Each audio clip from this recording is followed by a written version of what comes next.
परिचय। बच्चों, आज हम जैव विविधता एवं संरक्षण के बारे में सीखेंगे। क्या कोई मुझे बता सकता है कि जैव विविधता क्या है?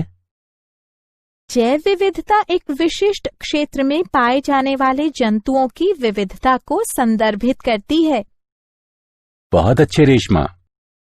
सर, हम जैव विविधता का संरक्षण कैसे करते हैं?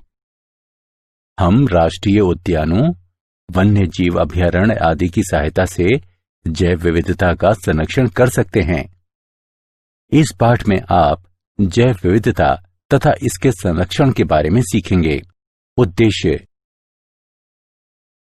इस पाठ के अंत में आप निम्न करने में सक्षम हो जाएंगे। जैव विविधता एवं इसके स्तर को बताना, जैव विविधता के प्रतिरूपों का वर्णन करना, जैव विविधता के महत्व का वर्णन करना, जैव विविधता की क्षति की व्याख्या करना, जैव विविधता संरक्षण का वर्णन करना। जैव विविधता को दिए गए समय में दिए गए स्थान पर विभिन्न प्रकार के जीवों की विस्तृत श्रृंखला के अस्तित्व के रूप में परिभाषित किया गया है। जैव विविधता में 3 सोपानिक स्तर शामिल हैं: आनुवंशिक विविधता, जातीय विविधता और पारिस्थितिकीय विविधता। जैव विविधता के स्तर।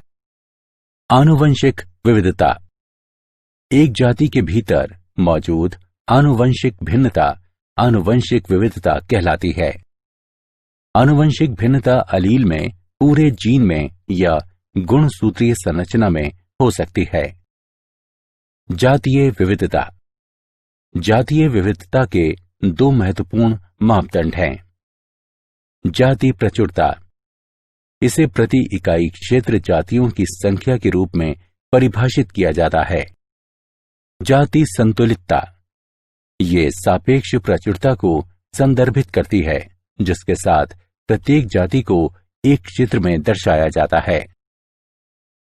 पारिस्थितिकीय विविधता: पृथ्वी पर पाए जाने वाले विशिष्ट जैविक समुदायों की विविधता पारिस्थितिकीय विविधता कहलाती है। पृथ्वी तथा भारत में कितनी जातियां यानी स्पीशीज हैं? International union for conservation of nature के अनुसार पादप तथा जंतु प्रजातियों की कुल संख्या 1.5 मिलियन से अधिक है। जीविका, स्वास्थ्य, कल्याण तथा मनोरंजन हेतु मनुष्यों के लिए जैव विविधता बहुत महत्वपूर्ण है। उदाहरण के लिए, मानवता अपना सभी कुछ भोजन, चिकित्सा और औद्योगिक उत्पाद जैव विविधता के घटकों से प्राप्त करती है।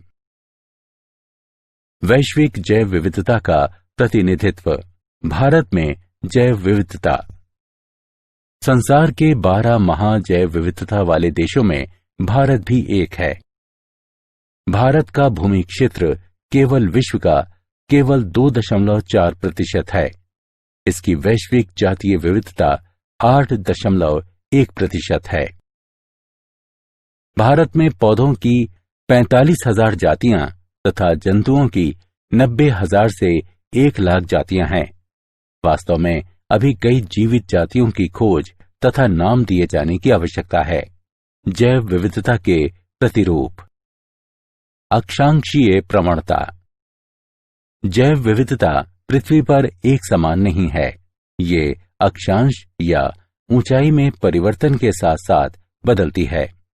जब हम उच्च अक्षांश से निम्न अक्षांश की तरफ बढ़ते हैं तो जैव विविधता बढ़ती है। शीतोष्ण क्षेत्र में पौधों के लिए लघु वर्धन काल के साथ साथ कठोर जलवायु होती है। दूसरी तरफ उष्ण कटिबंधीय क्षेत्र में वृद्धि के लिए वर्ष भर अनुकूल परिस्थितियां बनी रहती हैं। अनुकूल पर्यावरण दशाएं जाति उद्भवन के पक्ष में होती हैं तथा अनेक जातियों के अस्तित्व एवं वृद्धि को संभव बनाती हैं। अतः उष्ण कटिबंधीय क्षेत्र में जैव विविधता अधिक होती है।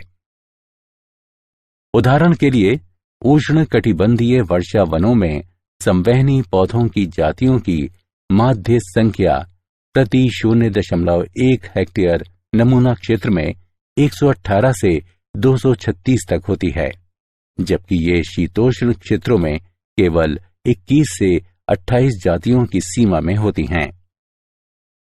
विविधता तथा अक्षांश के बीच इस प्रकार का सहसंबंध अनेक वर्गकीय समूहों के लिए भी पाया जाता है, जैसे कि चींटी, तितली, शलभ और पक्षी आदि। जातीय क्षेत्र संबंध। पर्वत पर जातीय विविधता निम्न से उच्च ऊंचाई तक घटती है। ऊंचाई में 1000 मीटर की वृद्धि के साथ तापमान लगभग 6.5 डिग्री सेल्सियस तक नीचे चला जाता है। अधिकतम ऊंचाई पर तापमान में कमी और अत्यधिक मौसमी परिवर्तनशीलता दो मुख्य कारक हैं जो विविधता को कम करते हैं। जातीय विविधता की अक्षांशी तथा ऊंचाई प्रवणताएं दो प्रमुख प्रवणताएं हैं। हालांकि कुछ क्षेत्रीय तथा वर्ग को संबंधित अपवाद हैं। एक ही समय पर अधिक जटिल तथा विषम भौतिक पर्यावरण क्षेत्र में अधिक जटिल तथा विविध वनस्पति एवं जंतुओं का साथ देता है। जाति प्रचुरता तथा क्षेत्र जिसमें व्यापक भिन्नताएं एक लघु गणक पैमाने पर उपस्थित होती हैं, उनके बीच संबंध एक सीधी रेखा दर्शाता है, जिसे कि नीचे दिया गया है। log s बराबर log c जमा z log a। यहाँ z रेखा का ढलान है और c y अंतःखंड है। पारितंत्र के लिए जातीय विविधता का महत्व। समृद्ध जैव विविधता जैव मंडल के स्वास्थ्य तथा देश के जैव औद्योगिक विकास के लिए आवश्यक है। जैव विविधता भोजन, दवा, औषधीय, ड्रग, रेशों, रबर तथा इमारती लकड़ी के स्रोत हैं। अनेक सूक्ष्म जीवों का उपयोग मूल्यवान उत्पाद प्राप्त करने के लिए उद्योगों में किया जाता है। आधुनिक कृषि जैव विविधता का 3 प्रकार से उपयोग करती है। नई फसलों के स्रोत के रूप में, उन्नत किस्मों के प्रजनन के लिए एक स्रोत सामग्री के रूप में तथा नए जैव निम्ननी कीटनाशकों के स्रोत के रूप में। पारितंत्र के लिए जातीय विविधता का महत्व। जैव विविधता के अनेक औषधीय उपयोग हैं। कुछ पादप आधारित पदार्थों को मूल्यवान औषधियों में विकसित किया जाता है। मॉर्फिन, जिसका उपयोग दर्द निवारक के रूप में किया जाता है, पेपेवर सोमनिफेरम से प्राप्त की जाती है। क्विनीन, जिसका उपयोग मलेरिया के उपचार में किया जाता है, सिनकोना लेडगेरियाना से प्राप्त की जाती है। जैव विविधता का अत्यधिक सौंदर्य परक महत्व भी है। पर्यावरणीय पर्यटन, पक्षियों को निहारना, वन्यजीव, जानवरों को पालना, बागवानी करना आदि जैव विविधता के सौंदर्य परक पुरस्कारों के कुछ उदाहरण हैं। जैव विविधता की क्षति। मानव क्रियाकलाप जैव विविधता के लिए बड़े खतरे हैं। जातियों के विलोपन तथा परिणाम स्वरूप जैव विविधता की क्षति को बढ़ावा देने वाले महत्वपूर्ण कारक हैं। आवासीय क्षति तथा विखंडन, अतिदोहन, विदेशी जातियों का आक्रमण तथा सहविलुप्तता। आवासीय क्षति तथा विखंडन। आवासीय क्षति जैव विविधता का प्राथमिक खतरा है। प्राकृतिक वास जो प्राकृतिक वनस्पति तथा जंतुओं की रक्षा करते हैं, मानव बस्तियों, बांधों, जलाशयों, फसल भूमि तथा चारागाहों में परिवर्तित होते जा रहे हैं। वन उन्मूलन के कारण जंतु आश्रय तथा भोजन से वंचित होते जा रहे हैं। इससे अनेक जातियों की समष्टि घटती जा रही है। वनोन्मूलन के कारण कुछ वन्यजीवों की जनन क्षमता में गिरावट भी आई है, क्योंकि उनकी स्वच्छंद गतिविधि का क्षेत्र घट गया है। प्रवासी जंतु भी वनोन्मूलन से प्रभावित होते हैं, क्योंकि उनके मार्गों में बाधा आ जाती है। आवास खंडन एक पारिस्थितिकीय प्रक्रिया है, जिसमें आवास का एक बड़ा टुकड़ा आवास के छोटे छोटे खंडों में विभक्त कर दिया जाता है। प्रायः इस प्रक्रिया का कारण मानव क्रियाकलाप हैं। अतिदोहन। जातियों का अतिदोहन आनुवंशिक विविधता की क्षति तथा पारस्परिक प्रभाव वाली जातियों की व्यष्टि तथा समूह दोनों की जातीय प्रचुरता में क्षति का कारण है। अतिदोहन में अत्यधिक मछलियों का शिकार करना तथा अधिक फसल काटना शामिल हो सकते हैं। 20वीं सदी में अप्रतिबंधित व्हेल मछली का शिकार अतिदोहन का एक उदाहरण है और व्हेल मछली का शिकार करने वाले उद्योगों ने व्हेल मछली की अनेक जातियों को अत्यंत निम्न समष्टि आकार तक पहुंचा दिया। मनुष्यों ने समुद्री मछलियों का शिकार किया। समुद्रों के प्रचुर संसाधनों के कारण यह कभी नहीं लगता था कि समस्या उत्पन्न होगी। बढ़ती मानव समष्टि के कारण भोजन के स्रोत के रूप में समुद्र की मांग बढ़ी है। विदेशी जातियों का आक्रमण। बाहरी जातियां जिन्हें उस स्थान पर लाया जाता है जहां वे पहले नहीं रहती थीं, आक्रामक जातियां कहलाती हैं। आक्रामक जातियां प्रकृति का संतुलन बिगाड़ देती हैं। लंबे समय तक आबादित रूप से रहने के बाद बाहरी जातियों के साथ प्रतिस्पर्धा करने में असमर्थ स्थानिक यानी देशज जातियां प्रायः बाहर निकाल दी जाती हैं या मार दी जाती हैं। अनेक मछलियों की जातियां जैसे कि ब्लू गिल सनफिश और स्मॉल माउथ बॉस, इन दोनों को पूरे पश्चिमोत्तर अमेरिका में व्यापक रूप से लाया गया था, जहां वे उभयचर समष्टियों के लिए गंभीर खतरा पैदा कर रही हैं। सह विलुप्तता। किसी जाति की सह विलुप्तता दूसरी जाति के विलोपन के परिणाम के रूप में उस जाति की क्षति है।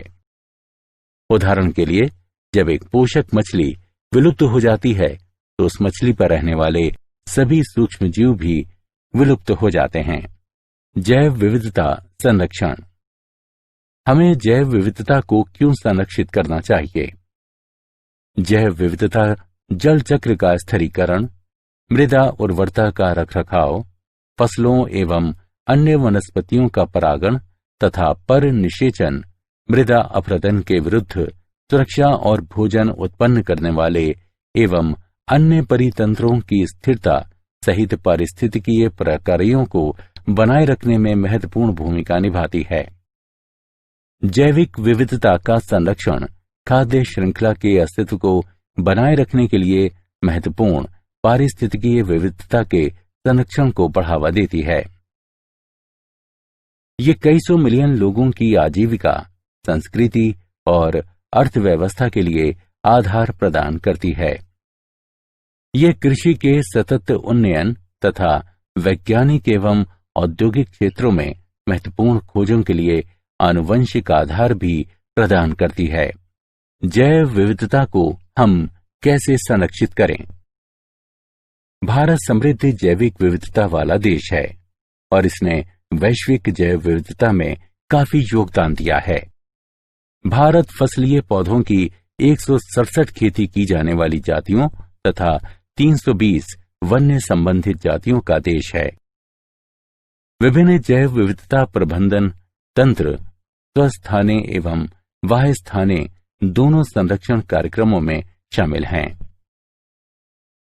स्वस्थाने संरक्षण में जंतुओं एवं पादपों की उनके प्राकृतिक आवास में सुरक्षा स्वास्थाने संरक्षण कहलाती है। स्थापित प्राकृतिक आवास हैं राष्ट्रीय उद्यान एवं अभयारण्य, जीव मंडल आरक्षित बायोस्फीयर रिजर्व, प्रकृति आरक्षित, आरक्षित तथा सुरक्षित वन, परिरक्षण प्लॉट तथा आरक्षित वन। पहली पहल 1936 में कार्बेट राष्ट्रीय उद्यान की स्थापना थी। ये कानून द्वारा पूरी तरह से संरक्षित है।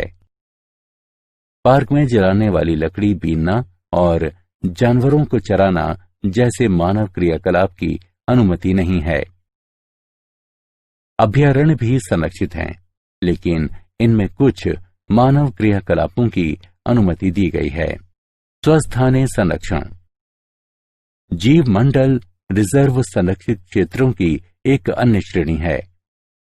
उस बड़े क्षेत्र को जीव मंडल रिजर्व घोषित किया जाता है, जहां वन्य जीवों की सुरक्षा की जाती है, लेकिन रिजर्व के भीतर स्थानीय समुदायों को रहने और पारंपरिक गतिविधियां करने की अनुमति होती है। भारत सरकार ने 7 जीव मंडल रिजर्व स्थापित किए हैं: नोकरेक, नीलगिरी, नमदाफा, नंदा देवी, सुंदरवन, ग्रेट निकोबार तथा मन्नार की खाड़ी। जैव विविधता हॉटस्पॉट। जैव विविधता हॉटस्पॉट पृथ्वी का वह क्षेत्र होता है जहां जैविक विविधता बहुत अधिक होती है और आवास क्षति, जलवायु परिवर्तन या व्यापक जाति क्षति के कारण गंभीर खतरा भी होता है। दुनिया में 34 हॉटस्पॉट हैं।